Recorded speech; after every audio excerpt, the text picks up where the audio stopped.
இது ஒரு CBN தயாரிப்பு. நீங்கள் பார்த்துக் கொண்டிருப்பது ஒரு புதிய வாழ்க்கை நிகழ்ச்சி. வணக்கம். ஒரு புதிய வாழ்க்கை நிகழ்ச்சிக்கு உங்களை அன்புடன் வரவேற்கிறோம். இந்த நிகழ்ச்சியின் மூலமாக உங்களை சந்திச்சதில் ரொம்பவே சந்தோஷப்படுறோம். இந்த மாதம் முழுவதும் தனிமை அப்படிங்கிற தலைப்பில் தொடர்ந்து தியானம் செஞ்சுக்கிட்டு இருக்கோம். அந்த வகையில் இன்னைக்கு நம்ம பார்க்க இருப்பது தனிமை நம்முடைய உடல் ஆரோக்கியத்தையும் சமூகத்திலையும் எப்படிப்பட்ட பாதிப்பை ஏற்படுத்துகிறது அப்படிங்கிறது தான் பார்க்க போகிறோம். இதை பார்ப்பதற்கு முன்பாக CBN இந்தியா செய்திகளை பார்ப்போம். இந்தியா முழுவதும் இருக்கக்கூடிய ஆலயங்களில் நடைபெற்ற நிகழ்வுகளை இந்த செய்திகளில் நம்ம பார்க்கலாம்.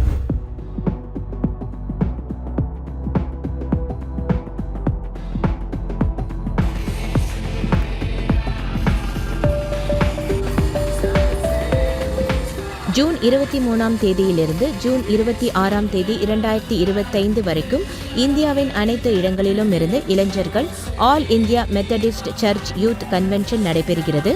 புதுடெல்லியில் இருக்கும் சென்டனரி மெத்தடிஸ்ட் சர்ச்சில் ஒன்று கூடினார்கள். Executive secretary of the council of youth work reverend Varinder Kumar CBN இந்தியாவிடம் பேசினார்கள். அப்பொழுது இந்த மாநாட்டின் நோக்கத்தை பற்றி கூறினார்கள். இந்த வருஷத்தோட கருப்பொருள் எழும்பு மீண்டும் கட்டுப்படு ஆகும். இத நாங்க சங்கீதம் 83ல இருந்து எடுத்தோம். இளைஞர்கள் தங்களோட வாழ்க்கை எப்படி முன்னேறணும்னு தெரியப்படுத்தணும். மேலும் ஆண்டவர் கூடவும் ஆண்டவரோட ஜனங்களோடு கூட உள்ள உறவை எப்படி திரும்ப கட்டணும், எப்படி தங்களோட வாழ்க்கைய மறுரூபமாக்கணும், பழைய வாழ்க்கையை விட்டுட்டு புது வாழ்க்கையை நோக்கி எப்படி முன்னேறி எழுமணும்னு நாங்க எல்லாருக்குமே சொல்லி கொடுத்தோம். கடந்த வருடத்தில் நடந்த கூட்டத்தின் தாக்கமாக நிறைய இளைஞர்கள் தங்களுடைய வாழ்க்கையை ஊழியம் செய்ய அர்ப்பணித்து இருக்கிறார்கள். போன வருஷம் தேவன் என்னை தொட்டாரு. என்னோட ஸ்பிரிச்சுவல் லைஃப் இன்னும் வளர ஆரம்பிச்சது. அப்ப என் கூட இன்னும் மத்தவங்களையும் கூட்டிட்டு போவோம்னு நினைச்சேன். அவங்க கூட தான் இப்ப நான் இங்க வந்திருக்கேன். தங்களை பற்றி நிறைய பேர் சாட்சி சொல்லவும் அப்புறம் ஊழியம் செய்யக்கூடிய ஒரு கிருபை அவங்களுக்கு கிடைக்கும்னு நாங்க முழுசா நம்பிக்கிட்டு இருக்கோம். அதுதான் உண்மை. கிறிஸ்தவத்தை பத்தி தெரிஞ்சுக்க நான் நிறைய பிரசங்கியாளர்களை நான் எதிர்பார்க்கிறேன். கிறிஸ்தவத்தை பத்தி தெரிஞ்சுக்க நான் நிறையவே விரும்புறேன். இது எங்களுக்கு first experience.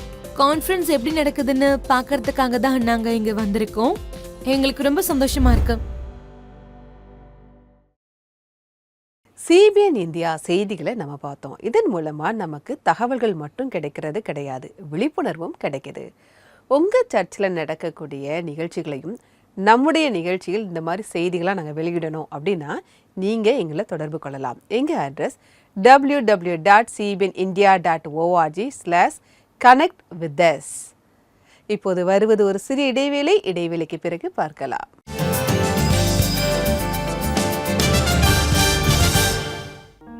CBN prayer line live ஒவ்வொரு முதலாவது மற்றும் மூன்றாவது செவ்வாய்க்கிழமை மதியம் 3 மணிக்கு CBN இந்தியா யூடியூப் சேனல்ல லைவ் வர போறாங்க. பிரார்த்தனைங்கிறது உரையாடலோட சேர்ந்து ஒரு அரவணைப்பையும் கொடுக்கும். நான் உன்னை விட்டு விலகுவதும் இல்லை, உன்னை கைவிடுவதும் இல்லைன்னு தேவன் சொல்லிருக்காரு. பிரார்த்தனை மூலமா தேவனுடைய அரவணைப்பை பெறுங்க. CBN பிரேயர் லைனோட சேர்ந்து லைவ் பிரேயர்ல நீங்களும் கலந்துக்கோங்க. 5ஆம் தேதி மற்றும் 19ஆம் தேதி ஆகஸ்ட். லைவ் அட்டெண்ட் பண்ண முடியலன்னா CBN பிரேயர் லைனுக்கு நீங்க எப்பவுமே கால் பண்ணலாம். கால் பண்ணுங்க, இல்லனா மெசேஜ் மூலமாவும் உங்களோட பிரார்த்தனை வேண்டுகோள சொல்லுங்க. நம்பர் 9910401010.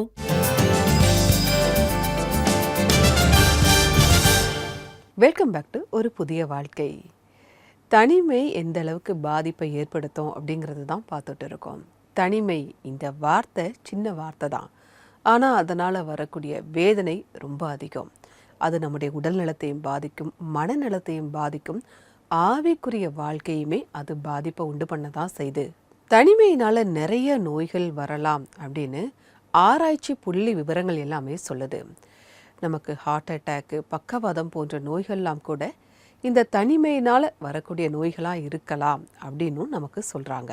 இன்னொரு ஆராய்ச்சி புள்ளி விவரம் என்ன சொல்லுது தெரியுமா? நம்ம தனிமையில் இருக்கிறது புகைப்பழக்கத்தை விட அதிகமான பாதிப்புகளை நம்முடைய உடலில் ஏற்படுத்துது அப்படிங்கிறத சொல்லுது.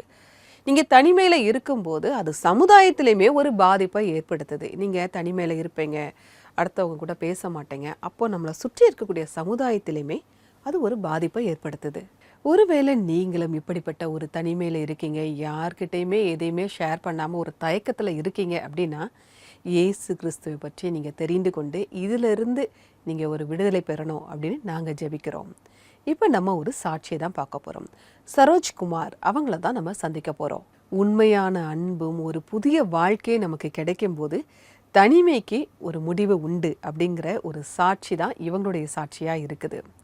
இவங்களுடைய வாழ்க்கையில் என்னென்ன சவால்கள் வந்தது, இவங்க எப்படி தனிமையை உணர்ந்தாங்க, எப்படி அதிலிருந்து மீண்டு வந்தாங்க, எப்படி ஆண்டவராக இயேசு கிறிஸ்துவுடைய அன்பை இவங்க புரிந்து கொண்டாங்க அப்படிங்கிறத அவங்க சொல்கிறாங்க. வாங்க பார்க்கலாம். சரோஜ் மொஹாந்தி ஒரு கூட்டு குடும்பத்தில் பிறந்து வளர்ந்தார்.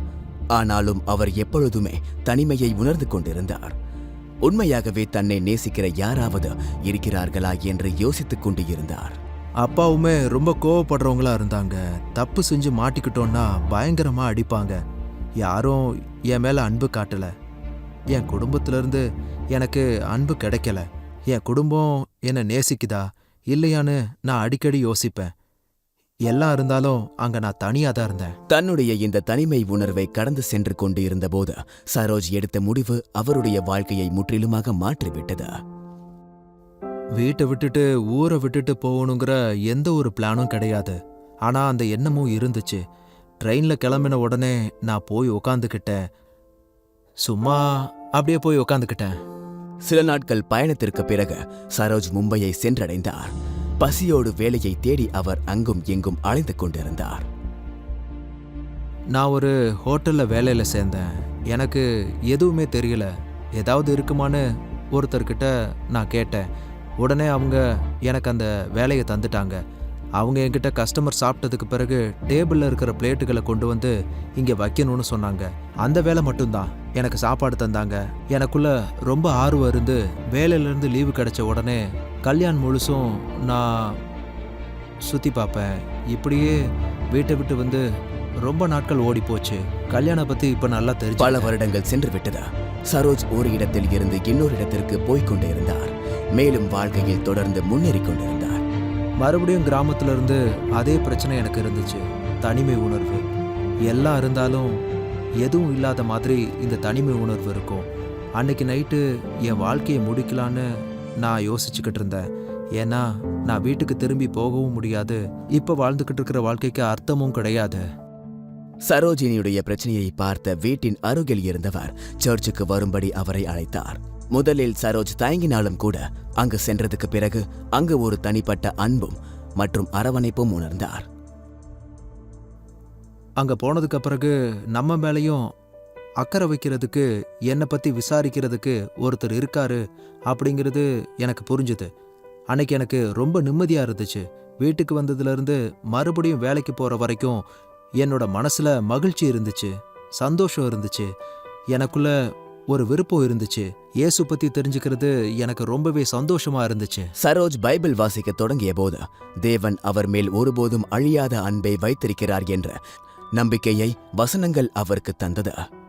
எனக்கு ரொம்பவே பிடிச்ச வசனம் யோவான் 3:16 தேவன் தம்முடைய ஒரே பேரான குமாரனை விசுவாசிக்கிறவன் எவனோ அவன் கெட்டுப்போகாமல் நித்திய ஜீவனை அடையும்படிக்கு அவரை தந்துருளி இவ்வளவாய் உலகத்தில் அன்பு கூர்ந்தார். இது மழை பெஞ்சுக்கிட்டு இருந்த அந்த நாள் இரவு எனக்கு ஞாபகத்துக்கு வருது. அதனால தான் இந்த வசனம் என்ன தொடுது.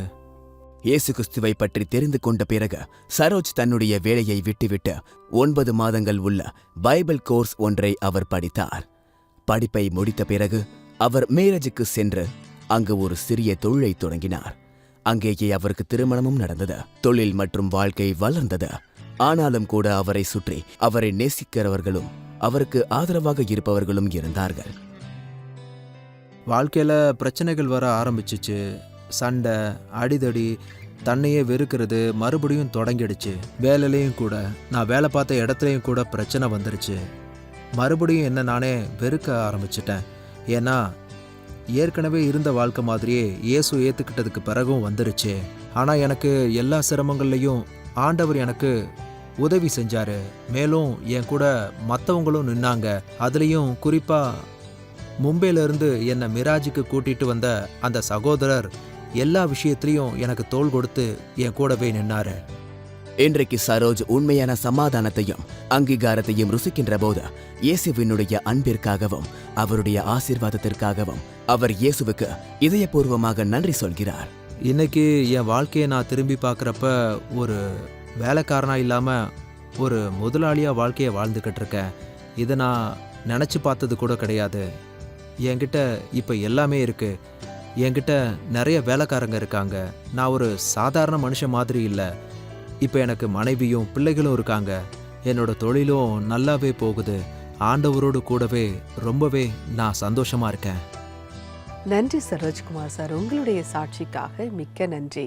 நம்ம தேவனை விட்டு எவ்வளவு தூரம் போனாலும் தேவன் நம்மளை கைவிடவே மாட்டார். அவர் நம்ம கூடவே இருக்காரு அப்படிங்கிறத உங்களுடைய சாட்சியின் மூலமாக நாங்கள் தெரிந்து கொண்டோம். எவ்வளோ கஷ்டமான சூழ்நிலை இருந்தாலும் சரி, அவருடைய பார்வை நம்ம மேலேயே இருக்குது. அவர் எப்போவுமே நம்ம மேலே அக்கறை உள்ளவராக இருக்கிறாரு அப்படிங்கிறதையும் உங்களுடைய சாட்சியின் மூலமாக நாங்கள் தெரிந்து கொண்டோம். தனிமை நம்முடைய வாழ்க்கையினுடைய ஒரு முடிவு கிடையாது. அது நிச்சயமாக நம்மை விட்டு நீங்கும் அப்படிங்கிறத அவருடைய சாட்சியின் மூலமாக நம்ம பார்த்தோம். உதாரணத்துக்காக நான் உங்களுக்கு ஒரு கதையை சொல்கிறேன். உண்மையிலே நடந்த ஒரு கதை. என்னுடைய நண்பர் ஒருத்தர் இருந்தார். அவர் புதுசாக ஒரு காரு வாங்கினார். அந்த காரை ரொம்ப க்ளீனாக வச்சுப்பார். நல்லா சுத்தமாக தொடச்சி வச்சுருந்தார். ஆனால் அவரை சர்வீஸ் பண்ணுறத 2-3 சர்வீஸ் அவர் மிஸ் பண்ணிட்டார். அப்போ அவர் என்ன நினச்சாருன்னா, காரு நல்லா புத்தம் புதுசாக இருக்குது, சர்வீஸ் தேவையா அப்படின்னு நினச்சாரு. ஆனால் 2 வருஷத்துலேயே ஒரு நாள் காரு நடு ரோட்டில் போயிட்டு இருக்கும்போது அப்படியே நின்றுச்சு. அப்போ என்ன ஆச்சுன்னு சொல்லி அவங்க பார்க்கும்போது அதை செக் பண்ண மெக்கானிக் சொன்னார், இதோட என்ஜினில் ஒரு பெரிய வேலை இருக்குது சார் அப்படின்னு சொன்னார். வெளியில் காரு புத்தம் புதுசாக தான் இருந்தது, ஆனால் என்ஜினில் பெரிய வேலை. இதை நீங்கள் முதல்லே கொண்டு வந்திருக்கலாமே, இந்த அளவுக்கு பெருசாக ஆயிருக்காதே அப்படின்னு அந்த மெக்கானிக் சொல்லியிருக்காரு. ஆனால் என்னுடைய நண்பர் என்ன நினைச்சார் அப்படின்னா, காரு நல்லா சுத்தமாக புதுசாக இருக்குது, அதுவே போதும் அப்படின்னு தான் நினச்சார். ஆனால் முக்கியமாக கவனிக்க வேண்டிய அந்த என்ஜினை கவனிக்காமையே விட்டுட்டார். அதுதான் இப்போ வரக்கூடிய அந்த பிரச்சனைக்கு காரணம். நம்முடைய வாழ்க்கையிலும் கூட தனிமையும் கூட இப்படி தான் இருக்குது. அது ரொம்ப முக்கியமானது. ஆனால் நம்ம என்ன நினைக்கிறோம் அப்படின்னா, நான் என்ன பிஸியாக வச்சுப்பேன், என்னுடைய வேலைகளெல்லாம் நான் செய்வேன், என்னுடைய குடும்பத்தை நான் அப்புறமா கவனிச்சுப்பேன், என்னுடைய சமூகத்தை நான் அப்புறமா கவனிச்சுப்பேன் அப்படின்னு நினச்சிட்டு முக்கியமாக கவனிக்க வேண்டியதை நம்ம கவனிக்க தவறி தான் போயிடுதோம். தனிமை அப்படி தான் வருது. உங்களை சுற்றி இருக்கவங்களை நீங்கள் கவனிக்காமல் இப்படியே உங்கள் வேலை நீங்கள் ஓடும்போது அது உங்களுடைய ஆரோக்கியத்தை பாதிக்கும். இன்னும் சொல்லப்போனால் தனிமை புகைப்பழக்கத்தினால் வரக்கூடிய பாதிப்புகளை விட அதிகமான பாதிப்புகளை நம்முடைய உடல் நலத்துக்கு ஏற்படுத்துது அப்படின்னு ஆராய்ச்சி முடிவுகள் எல்லாமே சொல்லுது. எப்படி இதில் ஒரு மாற்றத்தை கொண்டு வரலாம், எப்படி நம்முடைய தனிமையை நம்ம நிரப்பலாம் அப்படின்னு வரும்போது பைபிள் வசனங்களால் நிரப்பலாம். உங்களுக்காக அந்த வசனத்தை நான் வாசிக்கிறேன். நீதிமொழிகள் 4ஆம் அதிகாரம் 20-22 வசனங்கள். என் மகனே, என் வார்த்தைகளை கவனி, என் வசனங்களுக்கு உன் செவியை சாய், அவைகள் உன் கண்களை விட்டு பிரியாதிருப்பதாக, அவைகள் உன் இருதயத்துக்குள்ளே காத்துக்கொள், அவைகளை கண்டுபிடிக்கிறவர்களுக்கு அவைகள் ஜீவனும் அவர்கள் உடலுக்கெல்லாம் ஆரோக்கியமுமாம். பைபிள் வசனங்கள் நமக்கு வெளிச்சத்தை மட்டும் தருவதில்லை, நம்முடைய உடலிற்கு ஆரோக்கியத்தை தருகிறது அப்படிங்கிறத இந்த வசனங்கள் நமக்கு கற்றுக் கொடுக்குது. பைபிள் வசனங்கள் மற்றும் பரிசுத்த ஆவியானவருடைய துணையால் தான் நம்ம தேவனிடத்தில் நம்ம ஐக்கியமாக இருக்க முடியும். ஒருவேளை நீங்கள் அப்படி இல்லை அப்படின்னா தேவனை விட்டு நம்ம ரொம்ப தூரமாக போயிடுவோம், விலகி போயிடுவோம். அவருடைய பிரசன்னம் இருக்கிற வரைக்கும் தான் நம்முடைய உடலில் ஆரோக்கியம் இருக்கும். அதனால் தனிமையை நீக்குவதற்கான ஒரே ஒரு மருந்து இருக்குன்னா அது பைபிள் வசனங்கள் தான். நம்ம பைபிள் வாசிக்கிறதுல நம்ம நேரத்தை செலவழிக்கணும், வசனங்களை ஆழ்ந்து படிக்கணும், திரும்ப திரும்ப அந்த வசனங்களை சொல்லி ஜெபிக்கணும். அப்படி ஜெபிக்கும்போது நம்ம மனசில் ஒரு சந்தோஷம், சமாதானம் நமக்கு கிடைக்கும். அந்த சந்தோஷத்தையும் சமாதானத்தையும் உலகத்தில் இருக்கக்கூடிய வேறு எதாலையுமே தர முடியாது. அந்த தேவ பிரசன்னம் நம்மளை நிறைத்து கொள்ளும். தனிமை நம்மளை விட்டு போயிடும், ஆரோக்கியம் சூழ்ந்து கொள்ளும். இன்னைக்கு உங்களுக்காக ஜெபிக்க யாருமே இல்லை, உங்களை விசாரிக்க யாருமே இல்லை அப்படின்னு நீங்கள் வருத்தப்படுறீங்களா? உங்களுக்காக ஜெபிக்க நாங்கள் தயாராக காத்துக்கிட்டு இருக்கோம். நீங்கள் எங்களுடைய CBN ப்ரேயர் லைனுக்கு கால் பண்ணலாம். எங்களுடைய நம்பர் 9910401010. இந்த நம்பருக்கு நீங்கள் வாட்ஸ்அப்பும் அனுப்பலாம். உங்களுக்காக ஜெபிக்க நாங்கள் தயாராக காத்துக்கிட்டு இருக்கோம். இப்போது வருவது ஒரு சிறிய இடைவேளை. இடைவேளைக்கு பிறகு நம்ம சேர்ந்து ஜெபிக்கலாம்.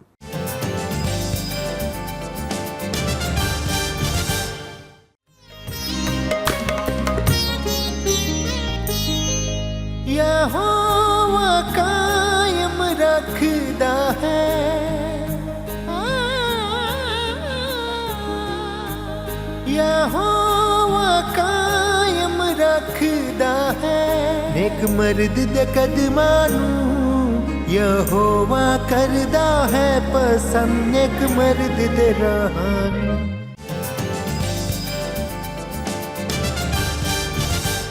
வெல்கம் பேக் டு ஒரு புதிய வாழ்க்கை. தனிமை நம்முடைய உடல் ஆரோக்கியத்தை, நம்முடைய சமூக ரீதியான பாதிப்பை ஏற்படுத்துகிறது அப்படிங்கிறது தான் பார்த்துக்கிட்டு இருக்கோம். இன்னும் சொல்லப்போனால் தனிமை ஒரு தீராத நோய் அப்படின்னு கூட நம்ம சொல்லலாம். ஆனால் தேவனால முடியாத காரியம் எதுவுமே கிடையாது.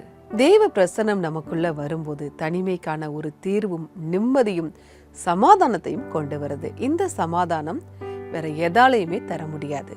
தேவ பிரசன்னம் தான் இந்த தீர்வை நமக்கு தருது. இப்போ நான் உங்களுக்காக ஜெபிக்க போறேன். நீங்க என் கூட சேர்ந்து ஜெபிக்கலாம். அன்பின் பரலோக பிதாவை, இந்த நேரத்திற்காக நன்றியோடு உம்மை துதிக்கிறோம் அப்பா. இந்த உலகத்தின் முடிவு வரைக்கும் எங்க கூட இருப்பேன்னு நீங்க எங்களுக்கு வாக்கு பண்ணியிருக்கீங்க ஆண்டவரே. அதற்காக நன்றி கர்த்தாவே. இந்த நேரத்திலையும் தனிமையிலிருந்து மற்றவங்களை விட்டு ஒதுங்கி இருக்கக்கூடிய எல்லாருக்காகவும் ஜெபிக்கிறோம் ஆண்டவரே. அப்பா, எதுவுமே செய்ய முடியாத செயல்படாத நிலையில் இருக்கிற ஒருத்தருக்காக நாங்கள் ஜெபிக்கிறோம் ஆண்டவரே. இந்த தனிமையிலிருந்து அவங்கள நீங்கள் வெளியில் கொண்டு வாங்கப்பா. இந்த தனிமை உடல் ரீதியாக மன ரீதியாக நிறைய பாதிப்புகளை ஏற்படுத்துகிறது ஆண்டவரே. இதை நீங்கள் சரி பண்ணுங்க. நல்ல ஆரோக்கியத்தை தாங்க, தெய்வீக சுகத்தை தாங்க கர்த்தாவே. மனசில் இருக்கக்கூடிய எல்லா குழப்பங்களும் வேதனைகளும் மாறட்டும். அவங்களுடைய சூழ்நிலையை நீங்கள் மாற்றுங்க ஆண்டவரே.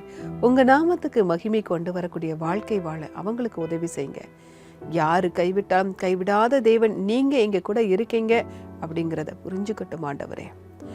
அவங்கள உங்களுக்குள்ளேயும் பைபிள் வசனங்கள்லையும் ஆறுதலையும் அவங்களுடைய காயத்துக்கு மருந்தையும் பெற்றுக்கொள்ளட்டும் ஆண்டவரே. அப்பா, இந்த நேரத்திலும் தனிமையா இருப்பவங்களுக்கு உதவி செய்ய எங்களுக்கு நீங்க ஞானத்தை தாங்க கர்த்தாவே. மீட்பர் இயேசு மூலமாய் ஜெபம் கேளும் பரமபிதாவே. ஆமீன், ஆமீன். நம்ம வல்லமையான தேவனிடத்தில் ஜெபித்திருக்கிறோம். நிச்சயமாகவே அவர் உங்களுக்கு சந்தோஷத்தையும் சமாதானத்தையும் தருகிறார். இப்போ இன்றைக்கான பிரேயர் டிப் என்ன அப்படிங்கிறத பார்க்கலாம்.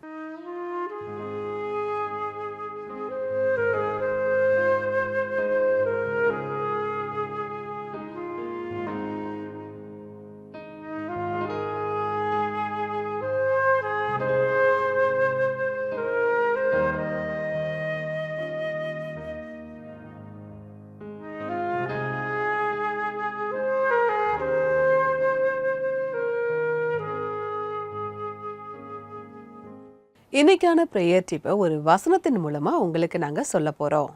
யோவான் 16:32 இதோ நீங்கள் சிதறுண்டு அவனவன் தன் தன் இடத்துக்கு போய் என்னை தனியே விட்டுவிடும் காலம் வரும். அது இப்பொழுது வந்திருக்கிறது. ஆனாலும் நான் தனித்திறேன். பிதா என்னுடனே கூட இருக்கிறார். இந்த வசனத்தை இயேசு கிறிஸ்து தான் சொல்லுதாரு. நான் தனியா இல்லை, பிதா என் கூட இருக்காரு அப்படிங்கிறத இயேசு கிறிஸ்து சொல்றாரு. அதே பிதா இன்னைக்கு நம்ம கூடயும் இருக்கிறாரு. நீங்க தனியா இல்லை, தேவன் நம்ம கூட இருக்கிறாரு. ஒருவேளை நீங்க தனிமையில இருக்கீங்க அப்படின்னா தேவன் கிட்ட ஜெபிக்க ஆரம்பிங்க. நீங்க ஜெபிக்கும் போது, அப்பா நான் தனியா இல்லை, நீங்க என் கூட இருக்கீங்க அப்படிங்கிற நம்பிக்கையோட நீங்க ஜெபிக்க ஆரம்பிங்க. இந்த பிரேயர் டிப் நிச்சயமா உங்களுக்கு யூஸ்ஃபுல்லா இருக்கும் அப்படின்னு நான் நம்புறேன். இன்னைக்கான பைபிள் வசனம் என்ன அப்படிங்கிறத பார்க்கலாம். கர்த்தர் தாமே உனக்கு முன்பாக போகிறவர், அவர் உன்னோடே இருப்பார். அவர் உன்னை விட்டு விலகுவதும் இல்லை, உன்னை கைவிடுவதும் இல்லை. நீ பயப்படவும் கலங்கவும் வேண்டாம் என்றான். உபாகமம் 31:8.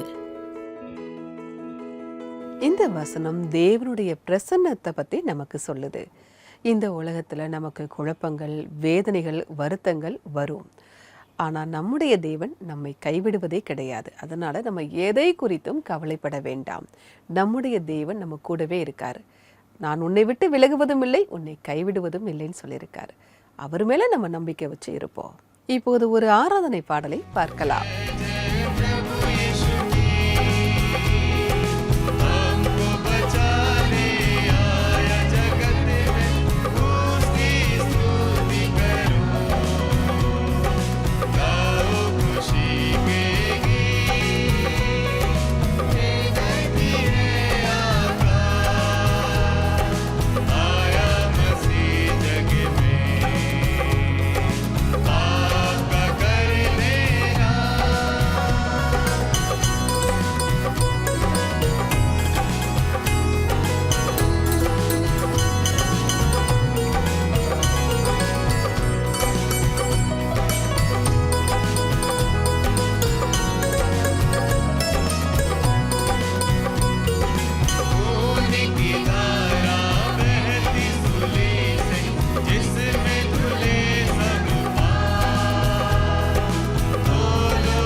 இந்த பாடலை பாடிய குழுவினருக்கு எங்களுடைய நன்றி. தெய்வன் உங்களை ஆசிர்வதிப்பாராக. நம்முடைய நிகழ்ச்சியில் உங்களுடைய நண்பர்களுக்கு பாடல்களை நீங்கள் டெடிகேட் பண்ணலாம். அதற்கு நீங்கள் எங்கள் வெப்சைட்டை விசிட் பண்ணுங்கள். எங்களுடைய வெப்சைட் www.cbnindia.org/cbn ஸ்பெஷல் ஆஃபர்ஸ். நிகழ்ச்சியுடைய நிறைவு பகுதிக்கு வந்துட்டோம். இன்றைக்கான நிகழ்ச்சி உங்களுக்கு ஒரு உத்வேகத்தை கொடுத்திருக்கும், ஆசீர்வாதமாக இருந்திருக்கும் அப்படின்னு நாங்கள் கர்த்தருக்குள்ள விசுவாசிக்கிறோம். நாளைக்கே ஏதேனும் சந்தேகம் பகுதியை பார்க்க இருக்கிறோம். அதனால் மறக்காமல் நிகழ்ச்சியை பாருங்கள். நான் அடுத்த நிகழ்ச்சியில் உங்களை சந்திக்கிறேன். அதுவரை கர்த்தருடைய கிருபை உங்கள் அனைவரிடம் கூட இருப்பதாக. God bless you.